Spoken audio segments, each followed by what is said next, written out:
morning everyone. So today we will start our first chapter, that is chapter number 5, fundamental unit of life, cell. So let me understand the term cell, that what we understand by the term cell. Cell, it is the basic structural and functional unit of living organism. So all the living organism, they are made up of smallest unit which form their complete structure, and inside the smallest unit all the metabolic reaction which is required for the survival of that cell are held. So that smallest structural functional unit is what? It is cell.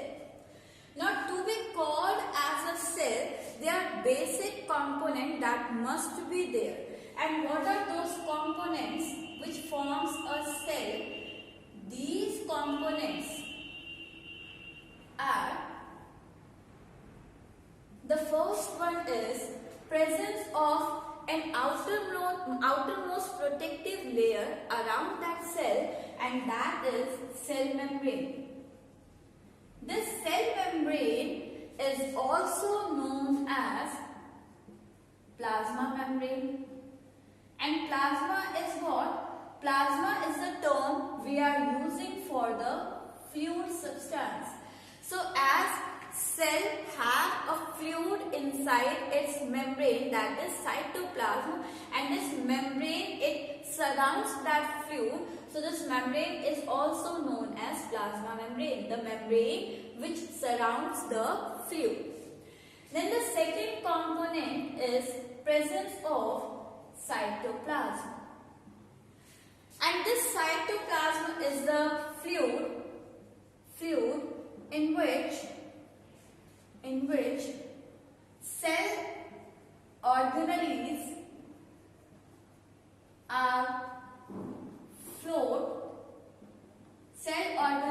are floating, and metabolic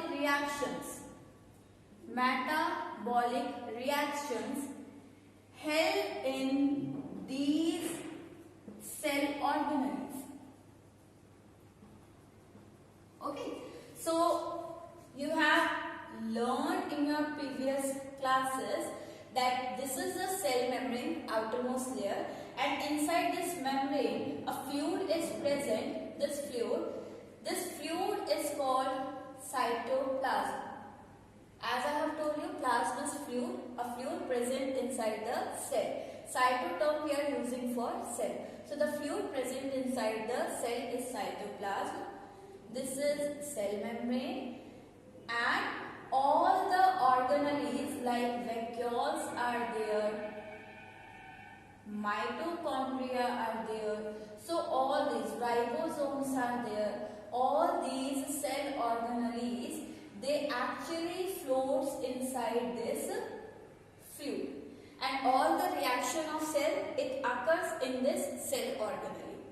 Now the third component is presence of genetic material. Genetic material, it actually transfers the characters from one generation to other generation. Like sometimes it is called that our eye color is matched with the mother, our shape of nose is matched with our father. So means something is transferred, some characters are inherited from our parent which are expressed in our body, and that character are transferred due to transferring of this genetic material. So this genetic material, it brings the character of parent to the next generation. So these are the basic components which are essential in cells. Now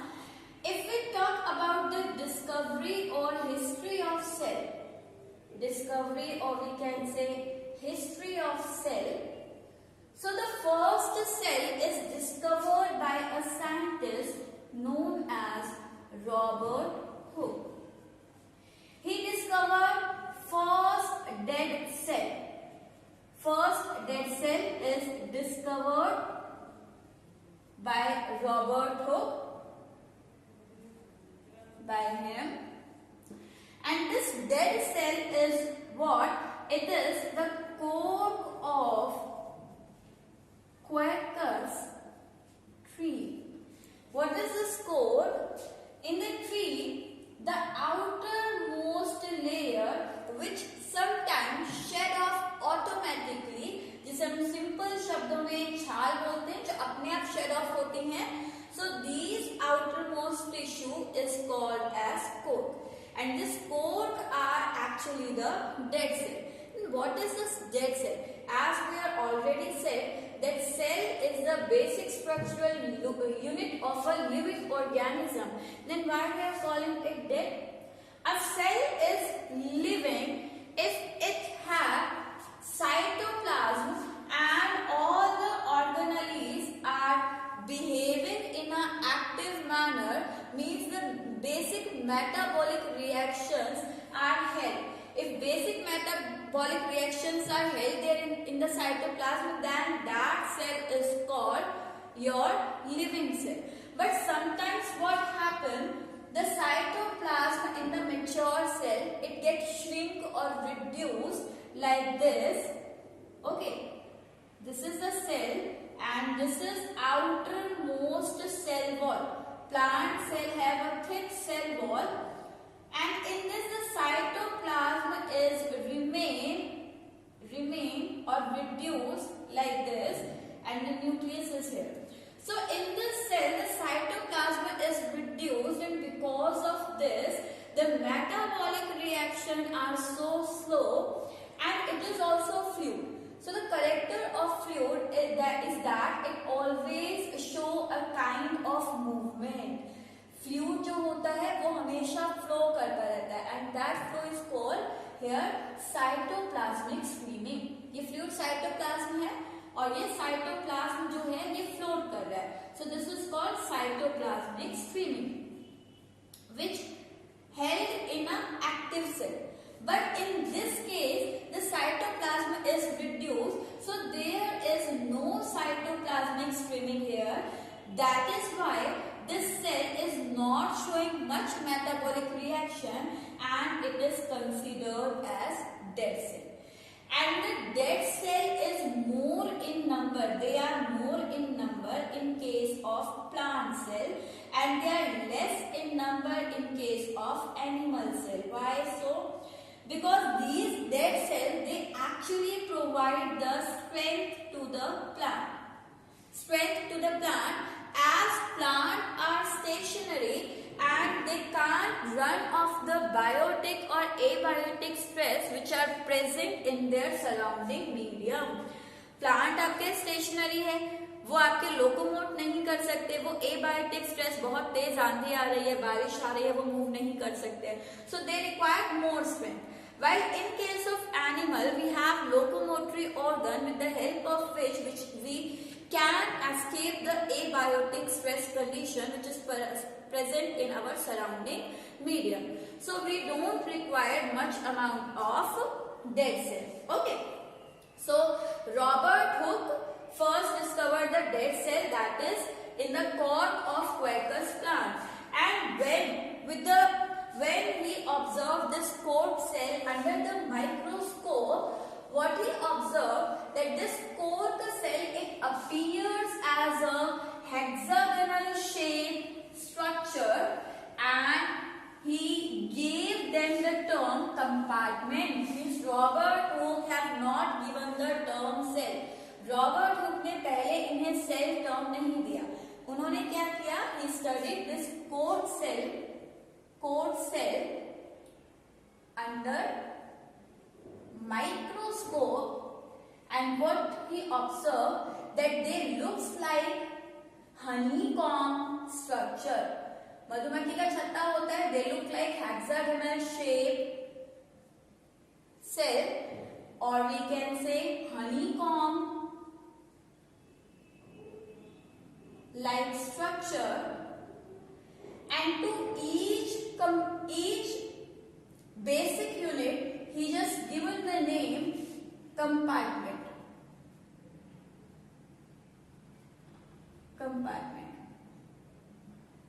Okay.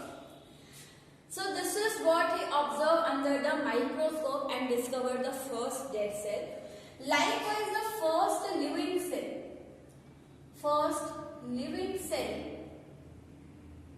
is discovered by a scientist named Leeuwenhoek. He discovered the first living cell. Now these cells combine with each other and collectively perform a similar function. So when these cells, they form a group to perform the same function, that group of cell is called tissue. So tissue is what? It is the group of cell having same function. Now this tissue, they combine with each other, different kind of tissue, they combine with each other, or they form the group to form organ, and the organ collectively or different organ combine to form a complete system called organ system. From this organ system, the complete multicellular organism is formed. So this is how the role of cell is defined in our body. Now coming to the next point, on the basis of cell, the organisms are categorized into different types. So next we will take our topic, that is either type of cell we can say, or we can say type of organism. Type of organisms. Okay, on the basis of, फिर हम यहाँ से कर लेते हैं simply, on the basis of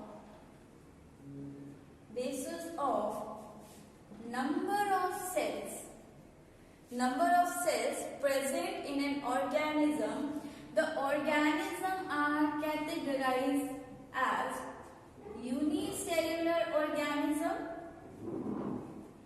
or multicellular organism.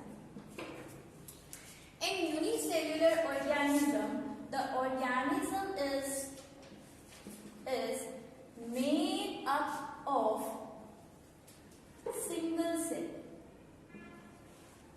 single cell, while in case of multicellular organism, the organism is made up of many cells. Example, amoeba, bacteria, they are the organisms which are formed of single cell, while human, plants and fungus or fungi, except yeast. One fungus is there which is unicellular, all other fungus are your multicellular. So they are what? They are unicellular organisms. So on the basis of number of cell, organisms are categorized as unicellular organism and multicellular organism. Then on the basis of structure of cell,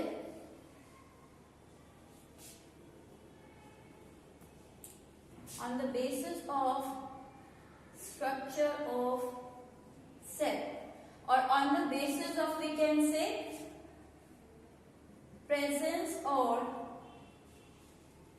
absence of nuclear membrane, the organism are categorized. Structure of cell के basis पर हम eukaryotic, prokaryotic organism को study करेंगे।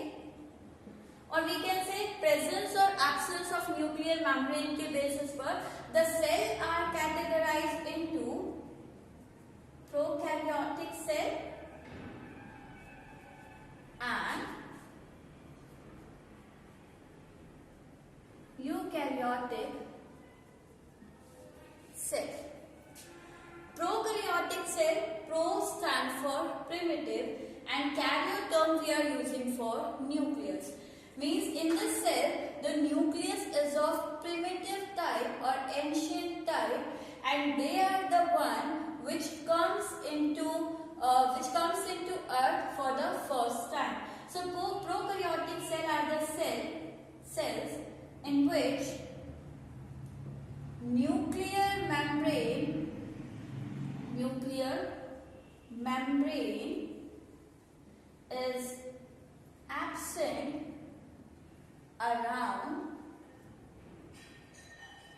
genetic material, and such type of nucleus or genetic material without nuclear membrane is called, so here genetic material is called nucleoid. We are not using the term nucleus in case of prokaryotic cell. While in case of eukaryotic cell, the cell in which genetic material is enveloped or surrounded by nuclear membrane, and such genetic material is called true nucleus. Okay, these primitive cells, they are also known as, they are primitive or come into existence earlier. They are primitive in nature, and these eukaryotic cells, they are advanced in nature. Along with that, in case of your prokaryotic cell, the membrane-bound organelles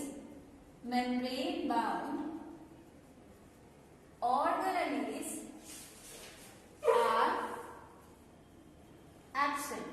While in case of eukaryotic cell, membrane-bound organelles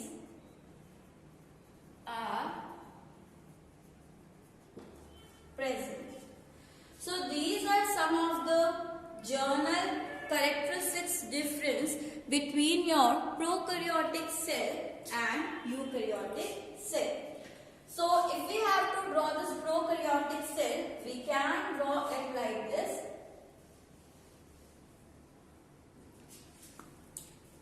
This is the cell. Here genetic material is present but is not surrounded by any kind of membrane. Then the cytoplasm is there, but inside this cytoplasm membrane-bound organelles are absent. But one organelle is there which is not bounded by the membrane, and that organelle is ribosome. So ribosomes are present here, and the ribosomes are 70S type. What is the 70S type? That will take when we will study ribosome in detail. And if you have to draw the eukaryotic cell, so the eukaryotic cell, it looks like this. This is the genetic material. It is enveloped by a nuclear membrane. Cytoplasm is present here, and along with the cytoplasm, all the membrane-bound organelles such as then Golgi bodies, these Golgi bodies, vacuoles, all are present here along with ribosome. So this is Golgi body, vacuole, and ribosome. And here the ribosome, they are 80S type. So ये आपके क्या होंगे? 80S type के होंगे. Okay. So this is the common difference between your prokaryotic cell and eukaryotic cell. You can also take example here, like prokaryotic cell, you can take the example of bacteria, and in case of eukaryotic cell we can take the example of plant and human. We have what? We have eukaryotic type of cell. So on the basis of number of cell, the organism are categorized into unicellular, multicellular. On the basis of structure, they are categorized as prokaryotic cell or eukaryotic cell. Now next we will take in the next part of video. This is all for today. Thank you.